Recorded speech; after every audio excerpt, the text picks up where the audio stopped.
Quick tips to harvest your homegrown microgreens. Are your microgreens ready for harvest? Once the microgreens are 4 to 5 inches tall, they can be consumed.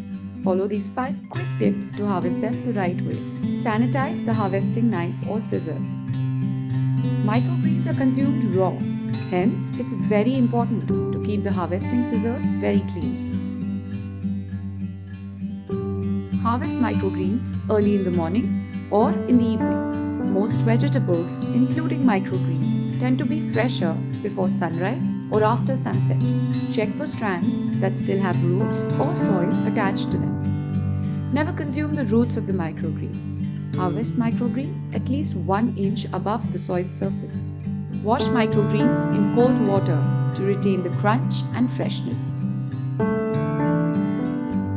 Microgreens are best consumed fresh after harvesting. Although microgreens can be stored in damp paper towels or salad bags in the crisper section of the refrigerator, they're best consumed fresh on the day of the harvest. That's it. Keep these basics in mind and enjoy your harvest of fresh microgreens at home. To shop for supplies for growing microgreens, check out the link mentioned in the description. Also, check out our easy-to-follow guides and improve your microgreen growing skills. We make gardening easy. For all tips and tricks, like, share and subscribe to our channel. Happy gardening!